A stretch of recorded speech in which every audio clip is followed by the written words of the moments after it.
बिस्मिल्लाहिर्रहमानिर्रहीम। अस्सलाम वालेकुम नाज़रीन। MR न्यूज़ हेडलाइंस में एक बार फिर आपको खुशामदीद। मैं हूँ कंज़ासन। रूस यूक्रेन कशीदगी के बायस आलमी सतह पर तेल और अजनास की कीमतों में एक बार फिर बड़ा इजाफा हो गया। आलमी मंडी में बरिएंट खाम तेल की कीमत $102 से तजावुज़ कर गई, जबकि गंदम की कीमत में 6% और मकई की कीमत में 4% इजाफा हुआ।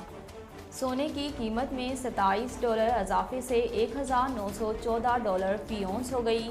दूसरी जानिब आलमी सतह पर पाबंदियों के बायस रूसी करेंसी रूबेल क्रैश कर गई और डॉलर के मुकाबले में रूसी करेंसी में 30% कमी देखने में आई।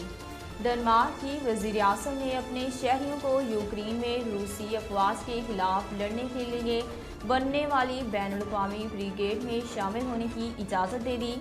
फ्रांसीसी खबरसां एजेंसी AFP के मुताबिक एक बयान में डेनिश वज़ीर-ए-आज़म का कहना था कि डेनमार्क के शहरी रूस से लड़ने के लिए आलमी ब्रिगेड का हिस्सा बन सकते हैं।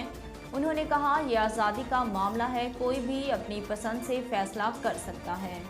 डेनिश वज़ीर-ए-आज़म का मज़ीद कहना था कि ये आज़ादी डेनमार्क में रहने वाले तमाम यूक्रेनी शहरियों के साथ साथ ऐसे गैर यूक्रेनी बाशिंदों के लिए भी है जो रूस के खिलाफ जंग में बराह रास्त हिस्सा लेना चाहते हैं।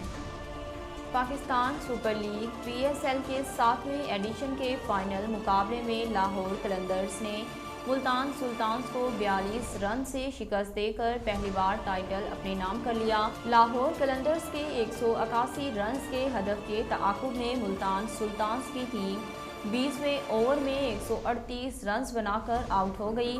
खुशदिल शाह 32 रन बनाकर नुमायां रहे। पाकिस्तान सुपर लीग के 7वें एडिशन का फाइनल गुज़िश्ता रोज़ खेला गया था, जिसमें लाहौर कलंदर्स ने शानदार कारकर्दगी दिखाते हुए पहली बार टाइटल अपने नाम किया। गुज़श्ता रोज़ SPL PSL के फाइनल के लिए लाहौर का कज़ाफ़ी स्टेडियम शायकीन से भरा हुआ था और अवाम क्रिकेट के साथ साथ दीगर दिलचस्प नारों से भी मैच को एंजॉय कर रही थी। ऐसी ही एक वीडियो मुस्लिम लीग नून की रहनुमा और मेंबर सूबाई असम्बली माइज़ा हमीद गुज्जर ने भी सोशल मीडिया पर शेयर की है, जिसके साथ उन्होंने एक कैप्शन भी तहरीर किया। माइज़ा हमीद गुज्जर की जानिब से शेयर की गई वीडियो के कैप्शन में लिखा था कि लाहौर ने PSL फाइनल में अपना फैसला सुना दिया। नाज़रीन, अब तक के लिए इतना ही। मज़ीद खबरों और अपडेट के लिए देखते रहिए MR न्यूज़।